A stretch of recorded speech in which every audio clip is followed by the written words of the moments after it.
Welcome everyone to Monday Match Analysis. We've just witnessed a masterpiece from Rafael Nadal. Roland Garros title number 13. He defends his throne as King of Clay once again, and he equals Roger Federer.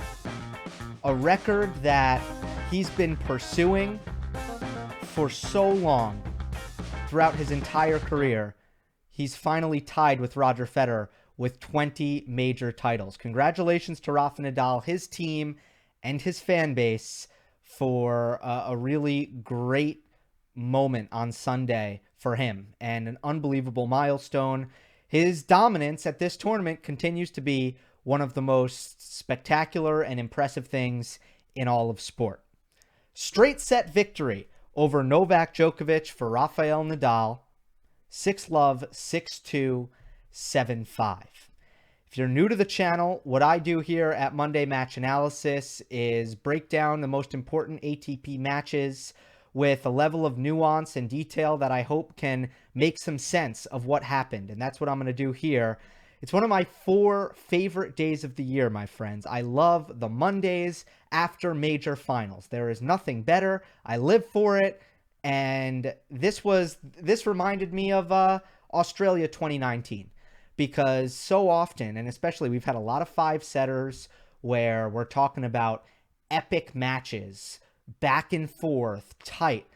And this was just one of those days. It was more of a celebration of one-sided greatness than it was an amazing tennis match. But there's still a lot of things to talk about. There's still a lot of interesting things that happened in this match, and I'm excited to get into it.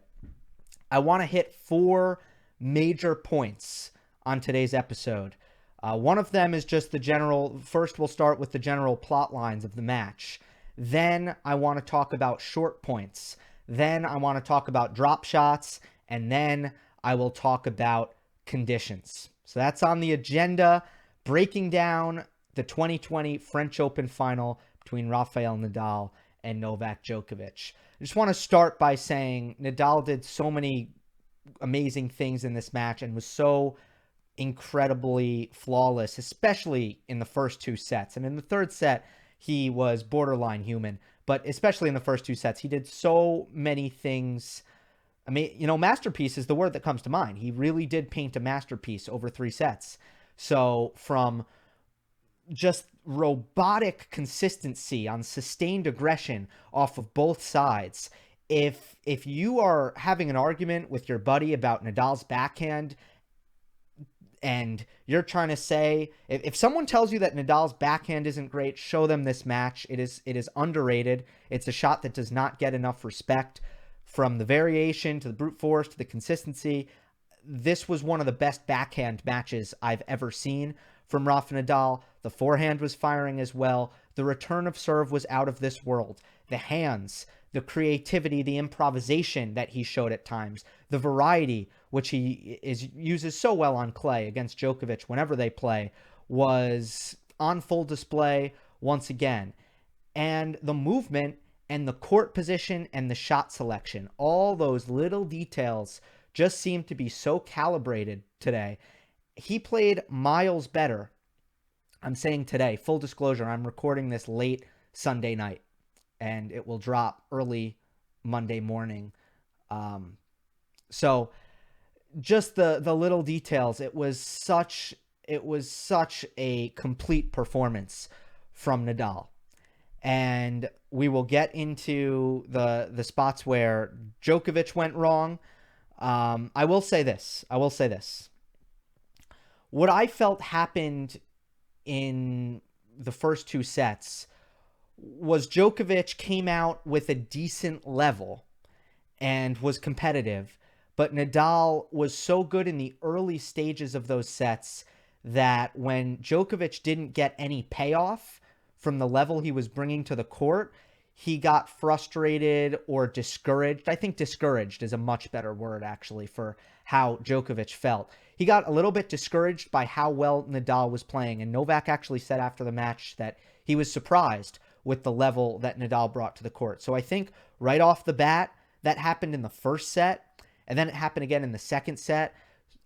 Towards the tail end of the first and the second, I thought that Novak's level was a lot lower than he'd like it to be, but I think the cause of that, I really do believe the cause of that was because when Djokovic was fully engaged and motivated and locked in at the beginning of the first and second set, he wasn't getting any payoff from it. I would like to highlight the very beginning of the match. It was a really difficult way to start the match for Novak because first he's serving, he has a 40-15 lead, he makes an error on a backhand drop shot. Nadal hits a wonderful backhand angle cross-court winner. But then from deuce, this is where he's going to be very disappointed. Djokovic starts the match, his opening service game, has an overhead at deuce, which Nadal neutralizes and then hits a big forehand down the line to force an error. That was kind of a deep overhead, difficult to finish. But then on out, break point, he has another overhead. And once again, Nadal neutralizes it. And then Djokovic misses a backhand down the line, just wide. Missed it by a tad.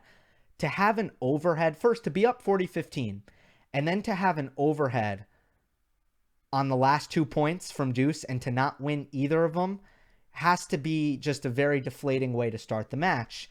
And then at the 1-love game with Nadal serving, and keep in mind Rafa's playing unbelievable in this game, Novak does get it to deuce. And if you look at the highlights, and this will bring me to my next point, if you look at the highlights, you can see Novak is doing some really good things, and he is getting the better of some of the exchanges, but he's not putting it together. He's not winning the big points, and Nadal just winning all of the short points, as I'll get to. So the points that you'll see on the highlight reel, so to speak, Novak was having a decent amount of success with.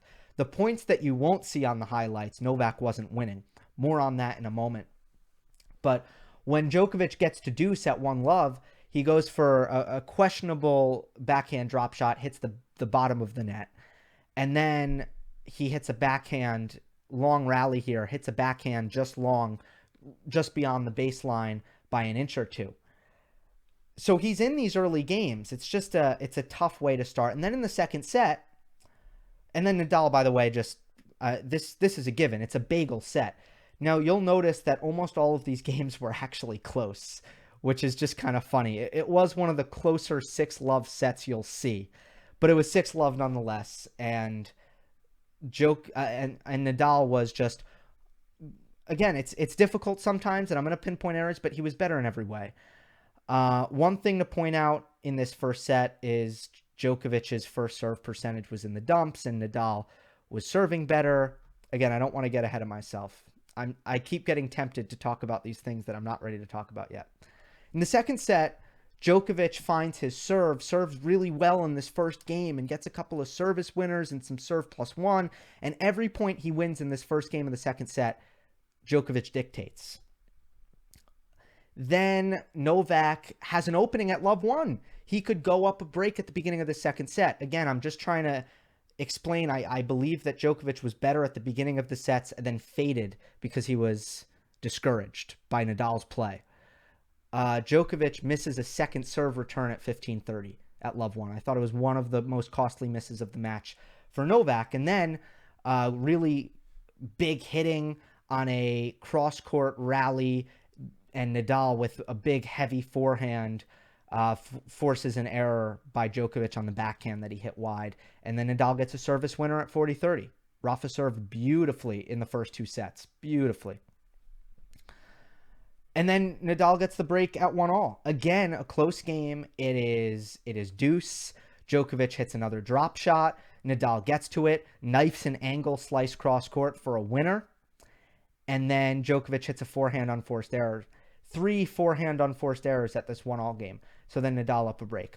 I really think Djokovic just gets discouraged. He feels like, okay, I'm playing all right, but he's playing so well. When is he going to stop playing this well?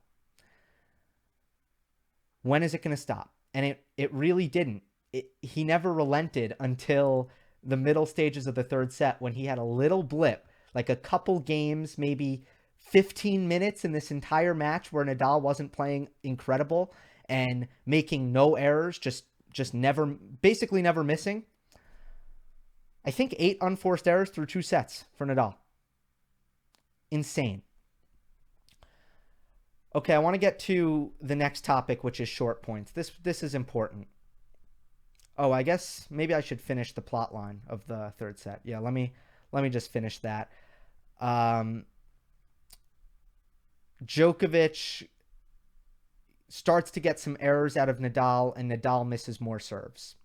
So it was both, but I actually think the biggest factor in Djokovic getting in this third set was Nadal came back down to earth. That's my opinion. I thought Djokovic kind of did more of the same and was playing all right, but I thought Nadal came back to earth, and he got the break at 3-2. Finally, he plays a really good game here, and Nadal, Djokovic takes control off a second serve return on break point, hits a nice backhand down the line, wins the point, and then they are on serve. And at this point, things settle down, and Nadal kind of is... I think Djokovic actually plays some really good service games from 3-all. But Nadal always knew, based on the way the points were, that he was playing with a much higher margin and he was playing a more sustainable style. And you kind of got the feeling that a loose game was going to come eventually for Djokovic. And Nadal just, he refocused, he found his serve again. He reached the level that he was at earlier in the match. And at 5-all, Djokovic is up 30-15, hits a backhand unforced error, a forehand unforced error, a double fault. Nadal gets the break, up 6-5. Another error-filled game from Novak. Nadal barely has to play a point here because he hits a service winner, does Nadal at 15-love, and then he closes it off with an ace to win the match. Fourth ace of the match for Nadal. Djokovic only had one, which is a really good segue to what I want to talk about. I said before the match that whoever wins more short points, 0 through 4 shots, was going to win this match. And that was what I thought would decide the match. And that was what I thought. I'm like, that's generally something that Novak has won against Nadal. Generally. Now the question is, on clay, does all of that change? And the reason why that's somewhat difficult to say is, one, this is different conditions than we've seen on clay. But two, we hadn't seen them at Roland Garros since 2015, 2014. 2015 was was the Novak win, and 2014 was a Rafa win. It had been a while. Anyway, I wasn't sure how that was going to go. But one thing that I completely assumed, I just threw it out there. I said, this is a given. I said, Novak will serve better. And assuming Novak was going to serve better, assuming that, like it was a fact, I still thought Nadal might win more short points because he's got a better first forehand and he's got a great return on clay. So I thought for those two things, Novak could actually serve better and still Nadal could get the better of the short exchanges. Guess what happened? Nadal served better.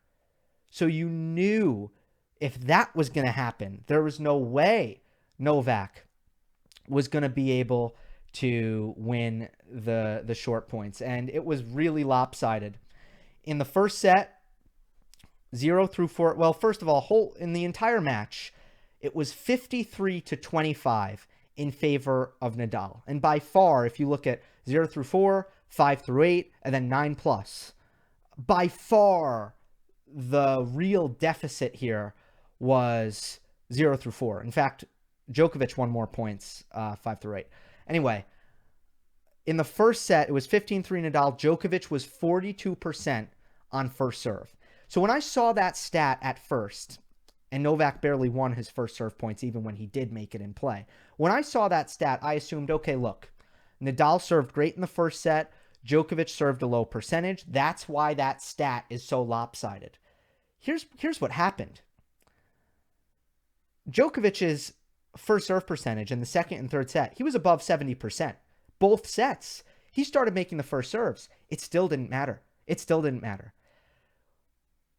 If I were to pinpoint one thing that really made Nadal win the short points. It was the dominance of Rafa's return of serve. You can just look at the in-play stats. Obviously, there's more to it, but Nadal put 61 of 65 of Djokovic's first serves in play. That's 94%. He did not miss a second serve return. 29 for 29. That is overall 95.7% of returns in play. Are you kidding me with that?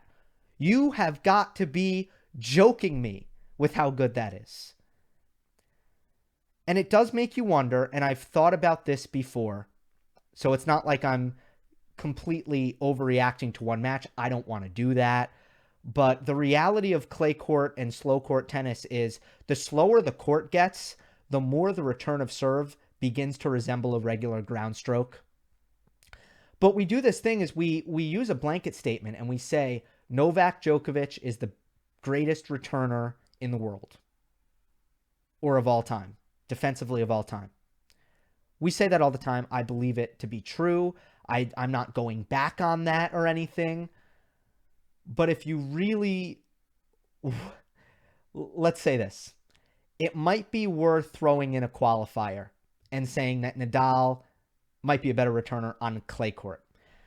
Now, it's less like a return of serve. It's more like a regular ground stroke. I still am comfortable calling Djokovic the best returner in the game.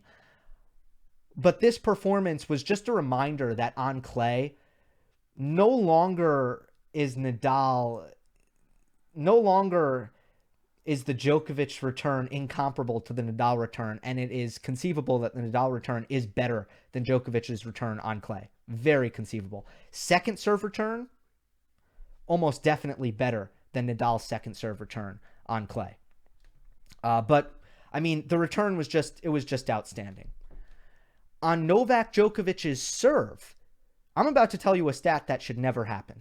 It should never happen. On Djokovic's serve, Nadal won 24 and Djokovic won 19. Points 0 through 4 shots. Nadal actually won the category on return. That is also just insane. Okay, so that's a complete anomaly. And part of that was also that, Nadal was obviously getting his +1 as well.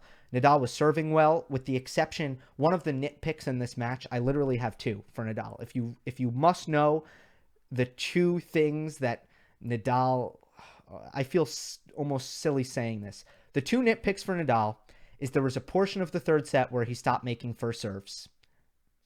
And that's when Djokovic kind of broke and got momentum. And there were also some volleys that I think that he would normally make that he missed. So those are the two nitpicks. Outside of that, though, yes, the serve +1 was firing on the forehand and also in some big points on the backhand. And the return of serve. And Djokovic, he didn't help his cause in the first set, but he just, the serve did not do any damage. So Nadal dominated the short points. That was a big factor. The next thing I want to talk about are drop shots. The simplest point I can make about this is the following. I thought Novak executed his drop shots pretty well today. I know that might make some people roll their eyes or something that people have an impulse to disagree with right away. Because Djokovic didn't win enough points on the drop shot for it to really be effective. And by the end of the match, Djokovic actually stopped hitting the drop shot. His last drop shot, I do have this marked down in my notes. His last drop shot was at 4-all 15 love, and Nadal got up to it and hit a winner. So he actually abandoned that shot. But until then, Novak was hitting a ton of them, and we knew it was going to be a big factor with the slow conditions. You got to find ways to make offense, and Djokovic hit a ton of them. He didn't execute them that badly, folks. He didn't. Here was the difference. When Rafa Nadal got there, when it wasn't a winner, he was 10 times more skilled and, just more clever in every other way and showed off his superior skills when he got to his drop shots.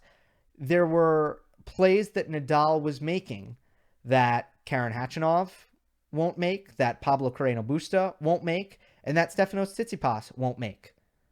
Nadal was just simply handling the drop shots better. When you hit a drop shot, your goal is one of two things. Let me be very clear here. Your goal is one of two things. You either want to hit an outright winner, or you want to get the ball to dip below the level of the net.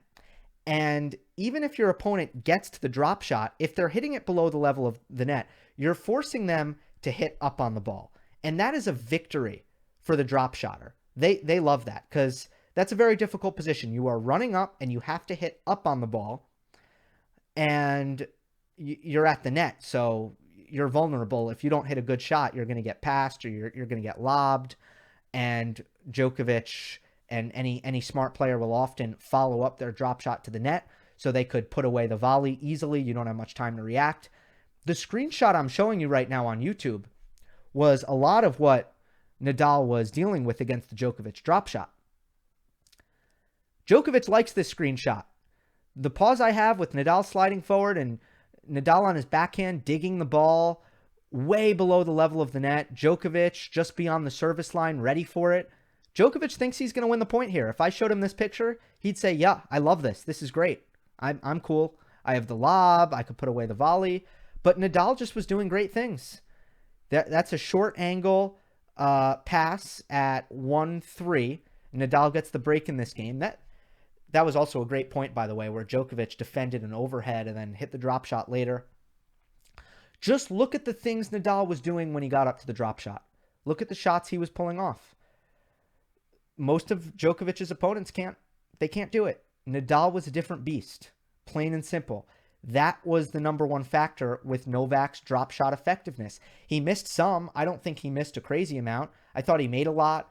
I thought that there weren't a lot where the shot selection was awful, but Nadal was just handling them exceptionally well, plain and simple.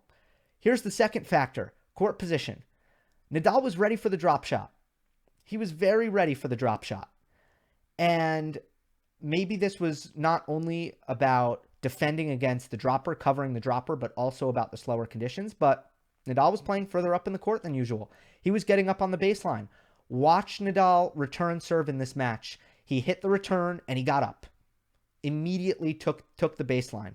His court position was incredibly aggressive, and he made a clear, concerted effort to be on top of the baseline, more so than usual when playing Novak. So he was simply in a better position to retrieve the drop shots. And Pablo Carreno Busta did the same thing. Maybe Nadal took a page out of his friend's book there and just made sure to hug the baseline. Let me be very clear. There were some shots that Nadal was unable to defend because of his court position. Because he was pressed up against the baseline, Nadal wasn't able to defend. But every tactic has pros, cons. Every tactic has trade-offs. And that was a very smart trade-off from Nadal. Forcing Djokovic to sometimes sacrifice and give Djokovic the ability to hit it through the court, but not giving him the drop shot. And making it easier to attack short balls when you're up on the court and taking time away. So that was also a big key to why Nadal was great against the Djokovic drop shot, and that was very important in this match. Another thing is the Nadal execution on the drop shot was excellent, and I feel like I would be remiss if I didn't point that out.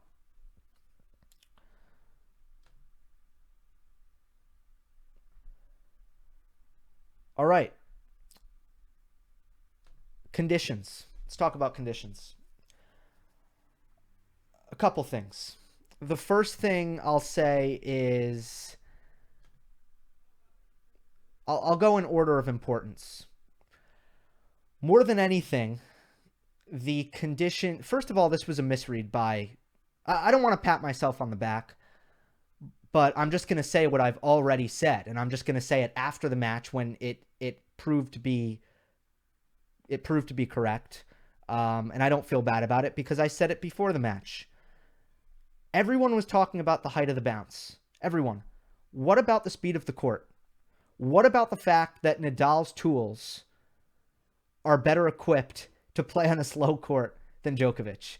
And as Djokovic's career has progressed, he has perhaps lost a bit of power. That is a little bit more of a statement that perhaps isn't correct, but I think it's very possible. Here's what I am confident on. Djokovic has lost some physicality. He used to be a more physical player. So as that has happened, he has become more and more well-suited for quicker courts. And I believe his results have become more and more favorable on quicker courts. Is the low bounce bad for Nadal? Absolutely. Is it good for Djokovic? Absolutely. But people just ignored the court speed for some reason, and they just talked about the bounce. But there's multiple factors here. This is a multifaceted thing. And plain and simple, Nadal can do certain things on this court, on a court this slow, that Djokovic cannot. Take the serve +1 that I'm about to put up on the screen on YouTube, for example. This is Nadal on the back foot. This is a good kind of neutral return from Djokovic. And Nadal's forehand is just big enough that he can still do damage. And he hits this forehand big, and Djokovic defends, and then Nadal hits a forehand from his backhand side in the doubles alley and hits a brilliant inside-out angle forehand winner. These are the things. Djokovic can't even touch this, can't even go for it. It's such a big, nasty forehand. These are the things that are within Nadal's regular game that he can put to use. And Djokovic just doesn't quite have the power there. And he went for the power. And this is the most important point I can make about Djokovic's level. I know I've made a lot of points about Nadal's level, from his court position to his return to his drop shot retrieval to his backhand. Here's the best point that I have for you about Djokovic's level. Because of the conditions more than anything, also because of Nadal's defense. Nadal was moving incredibly well. Because of the conditions combined with Nadal's movement and his defense, Djokovic was reaching for extra. I cannot emphasize this enough. He was going for the extra 10% on all of his shots. He was hitting his shots flatter. He was hitting his shots bigger. You cannot do that without the trade-off. It's what I just said about Nadal's court position and how it allowed Djokovic to force some errors and to hit some extra winners because he sacrificed some defense at times. It's the same thing with Djokovic trying to hit every ball flatter and harder. Watch the end of the third set especially, or just the entire third set, when Djokovic decides, look, I am a little bit frustrated. The drop shot isn't working. I am just going to try to hit big here. And on some occasions, especially because his serve was working well for a lot of the time in that third set, in some occasions it was working and he was looking great. And it was like, wow, huge forehand by Djokovic, huge backhand by Djokovic. He's just going to make more errors because he wasn't playing within himself. Throughout the third set, which was the close set, Nadal's game had way more margin. It was so clear that Nadal was playing within himself, high margin, and Djokovic was just really reaching for extra offense, extra power, going beyond his comfort zone. And when you go beyond your comfort zone in this department, you are going to make errors. And that's what happened at 5-all. From up 30-15, missed a forehand, missed a backhand, unforced errors, just flat, going for a lot, and then the double fault to end it. I think Nadal knew that Djokovic was going to have a game like that. I kind of sensed it at that point because there wasn't any margin in Djokovic's game. He could have stole a set that way. Even if he stole the third set, it didn't look like he had consistently what he would have needed to have. So conditions were more a factor when it comes to court speed than it was height of bounce. By the way, height of bounce it's not as if Nadal never got it above Djokovic's shoulders. I also screenshotted this. This is a big second serve return at love 2, 30-40. I mean, you got to understand here, this lands in the service box, heavy topspin on the second serve return by Nadal. This is above Djokovic's shoulders here. And Djokovic misses this backhand. Double break. First change of ends. Well, not first change of ends, but first sit down. And Djokovic has already had his serve broken twice here in the first set. And like this backhand is an example. It's above Djokovic's shoulders. It's out of his strike zone. Nadal still did the same things that he always does to Djokovic on a clay court with the high, heavy, looping backhands down the line, and occasionally the same thing with the forehand cross court, and then the short backhand slice down the line for Nadal, which drew numerous errors from Djokovic. He still did all of those things that he does with variety and height of bounce that he does on a high bouncing clay court. He still did all of those things, even on this lower bouncing clay court with the roof closed.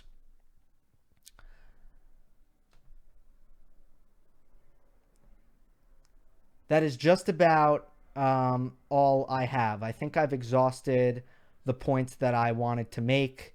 I will end it here with this was quite fitting, I think. I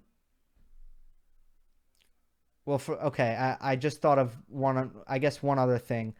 I don't know. I know some people might comment, did Djokovic look sapped of energy because he played the 4-setter and the 5-setter against Tsitsipas? It's hard to say. I don't really know. I don't know the answer to that question. I know that Nadal's play certainly didn't do Djokovic's energy levels any favor. You saw when he got that jolt of energy in the third set, it was because he had a little bit of success. And that's what a little bit of success will do. It'll pump you up. But when you don't have any success, it's really hard to play with energy. It just is. So I don't know if that played a factor or not. Here's what I was going to say to close this out.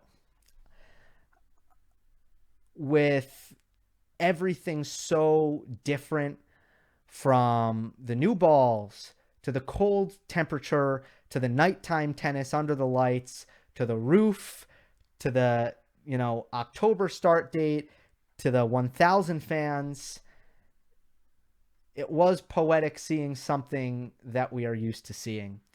The only thing that was the same, the only thing that was recognizable about this year's Roland Garros was Rafa Nadal lifted the trophy at the end for the 13th time. So again, I will end it with a congratulations, and I thank everyone for following my coverage throughout the tournament. It's been a really fun one. I've really enjoyed this tournament, and I just really appreciate all of the support and the positive comments. I do read them all. The negative comments, thank you for those as well. And I've had a blast with this. Steve Flink interview is coming. It is set up, and I will do a mailbag on Friday. So, let's give this some time, digest it, let it simmer, and then have your questions ready for Friday. And then we roll on with the end of the season, although the majors are behind us, but a lot of exciting stuff I'm sure is to come. Remember, Monday Match Analysis is available on all podcast platforms. It's a big appreciation if you subscribe on those platforms and leave a rating and review on iTunes. It's a big appreciation. At the end of the video, I'm not speaking good English anymore, but I can say this. Hope you enjoyed. Don't forget to subscribe, and I'll see you next time.